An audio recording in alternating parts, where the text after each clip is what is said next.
तूही रे माझा मितवा या मालिकेच्या येणाऱ्या भागामध्ये आपण पाहणार आहोत की वल्लरी मामी जी आहे जिने आतापर्यंत सगळ्यांना आपल्या तालावर नाचवलंय तिची आज अक्षरशः हवा टाईट झालेली असते. आता होतं काय की मामीच्या गाडीच्या मागच्या सीटवर तो गुंड उदयकांत लपून बसलेला असतो आणि नेमकं त्याच वेळी आपला हिरो अर्णव तिथे येतो आणि तो चक्क मामीच्या गाडीत पुढच्या सीटवर जाऊन बसतो. आता तुम्हीच विचार करा, जर अर्णवने मागे वळून पाहिलं असतं तर त्याला तो उदयकांत तिथे दिसला असता तर काय राडा झाला असता.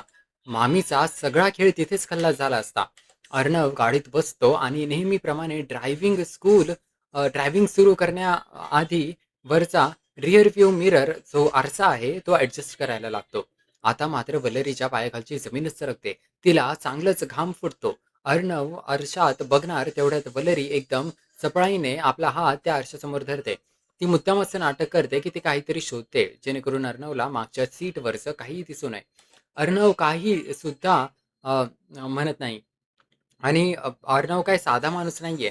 त्याची नजर एकदम तीक्ष्ण आहे. तो वल्लेरीकडे बघतो आणि त्याला जाणवतं की हिच्या चेहऱ्यावर एवढा घाम का आलाय. तो थेट विचारतो, "काय झालं मामी? मला सांगशील का? तुला एवढा घाम का फुटलाय?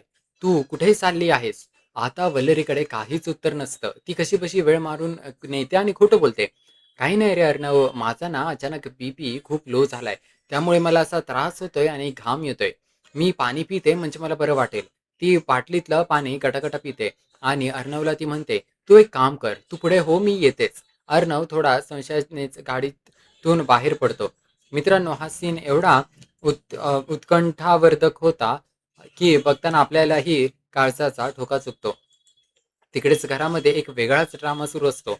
घरातल्या लोकांमध्ये मामीवरून चर्चा सुरू असते आणि इथे ईश्वरीच्या डोक्यात संशयाची पाल चुकत चुकते. ईश्वरी बाबांना म्हणजे रमाकांतला विचारते की मामी कुठे आहेत. रमाकांत सांगतात की अगं वल्लरी तर 2 तासांपूर्वीच मला सांगून गेली की ती मेडिकल स्टोअरमध्ये जाते. 2 तास झाले तरी अजून ती परत कशी काय नाही आली.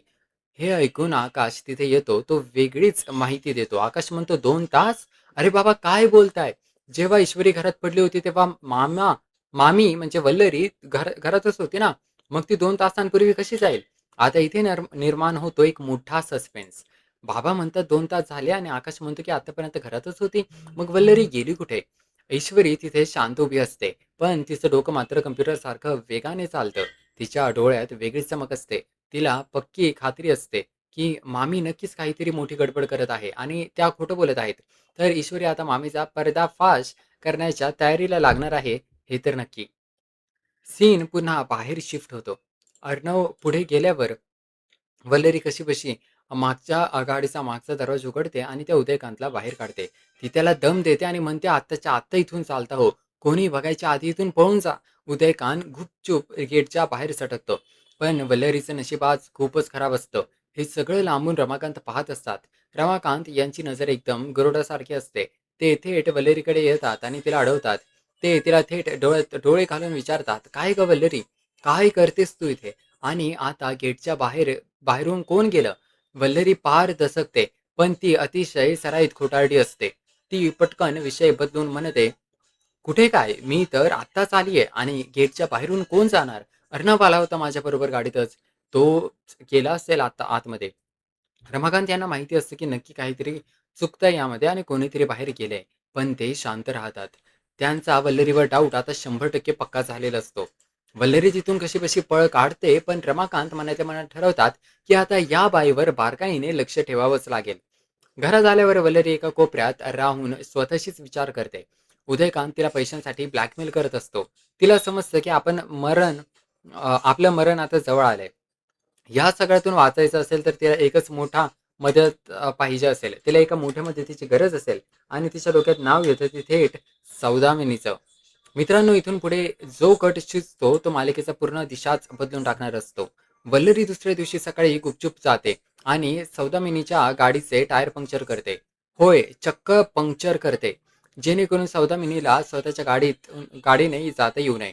सौदामिनी जेव्हा बाहेर पडते आणि गाडी पंक्चर होते, तेव्हा ती ड्रायव्हरवर भडकते.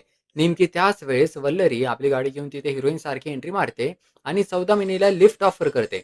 सौदामिनी सुरुवातीला भाव खात असते आणि विचारते, "तू कोण आहेस? मी का बसू तुझ्या गाडीत?" वल्लरी अतिशय गोड शब्दात पण कुटील हसून म्हणते, "आपला जर दूरचा संबंध नसला तरी हा प्रवास तुमच्या खूप जास्त फायद्याचा ठरणार आहे. गाडीत तर बसा." गाडीत बसल्यावर वल्लेरी आपला खरा चेहरा दाखवते. ती स्वतःची ओळख करून देते. "मी अर्णवची मामी आहे." सौदामिनी विचारते, "मग यात माझा काय फायदा?" सौदामिनीला तर फक्त तिच्या फायद्याचीच पडली आहे. आता वल्लरी तिचा आपला मास्टर प्लॅन सांगते. ती म्हणते, "तुम्हाला माहिती नसेल, पण माझे आणि लावण्याचे संबंध खूप चांगले होते. अर्णवने लावण्याशीच लग्न करावं ही माझी मनापासून इच्छा होती. पण या अर्णवने कुठल्या त्या गावंढळशा ईश्वरीसोबत लग्न केलं आणि तिला घरात बसवलं. मला ती मुलगी अजिबात चालणार नाही." वल्लरी पुढे सौदामिनीला एक जबरदस्त ऑफर देते. "मला माहिती आहे तुमच्याकडे कंपनीचे 60% शेअर्स आहेत. म्हणून तुम्हाला ही पूर्ण कंपनी हवी आहे. मी तुम्हाला घरातून सगळी मदत करेल. अर्णव ते शेअर्स कसे मिळवू शकणार नाही यासाठी आतून प्लॅनिंग करेल. पण याच्या बदल्यात मला काय मिळणार? मला त्या कंपनीतल्या प्रॉफिटचा 25% वाटा हवा आहे." भावांनो, हा सीन म्हणजे एकदम मास्टर माइंड लेवलचाच होता. सौदामिनी लगेच त्या डीलला तयार झाली. ती म्हणते, "डन. घरातलं राजकारण तू सांभाळ आणि बाहेरचं ऑफिसमधलं अर्णवला कसं संपवायचं ते मी बघते." आता या 2 खतरनाक बायका एकत्र असल्यामुळे अर्णव आणि ईश्वरीच्या आयुष्यात किती मोठे वादळ येणार आहे, याची आपण फक्त कल्पनाच करू शकतो. या सगळ्यात राजकारणाच्या आणि कडकारस्थानाच्या दलदलीतून मालिका आपल्याला एका अत्यंत सुंदर, हळव्या आणि रोमॅन्टिक सीनकडे घेऊन जाते. कंपनीचं टेन्शन, उदयकांतचा शोध आणि घराची जबाबदारी यामुळे अर्णव अक्षरशः खचलेला आणि दमलेला असतो. तो डोक्याला हात लावून बसलेला असतो. तेवढ्यात ईश्वरी येते आणि ती अर्णवच्या अवस्थेला पाहते. तिला खूप वाईट वाटतं. ती अत्यंत प्रेमाने विचारते, "अर्णव सर, तुम्हाला काही खायला देऊ का? तुम्ही सकाळपासून काहीच खाल्लं नाहीये." अर्णव कंटाळलेल्या आवाजात म्हणतो, "नको गं ईश्वरी, मला खूप दमल्यासारखं झालंय. भूकही नाहीये आणि डोकंही खूप भयंकर दुखतंय." यावर आपली काळजी करणारी ईश्वरी म्हणते, "तुम्ही थांबा, मी तुम्हाला मस्तपैकी डोक्याला मसाज करून देते. तुम्हाला लगेच बरं वाटेल."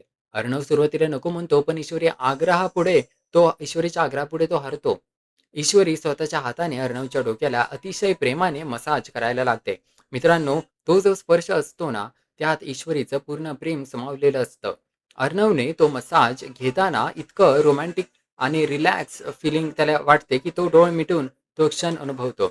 ईश्वरी त्याला समजावत असते, "नका ना इतकी काळजी करू अर्णव सर. सगळं काही ठीक होईल. उदयकांतही सापडेल आणि कंपनीचा प्रश्नही सुटेल." अर्णव हसून म्हणतो, "खरंच का ईश्वरी? तू खूप छान मसाज करतेस. मला खूप बरं वाटतंय. मी तर म्हणतो तू एकदा मसाज पार्लर का नाही सुरू करत तुझं? पार्ट टाईम जॉब होईल तुझा."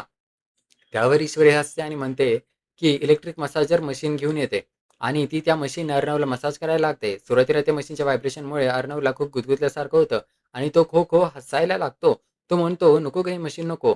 पण ईश्वरी हसत-हसत जबरदस्तीने त्याला त्या मशीनने मसाज करून देते. त्यांच्यातली ही छोटीशी मस्ती, हे हसणं-खिदळणं बघतानाच खरंच खूप पॉझिटिव्ह फील येतो. अर्णवचं सगळं टेन्शन त्या क्षणापुरतं काय होईना पूर्णपणे गायब झालेलं असतं.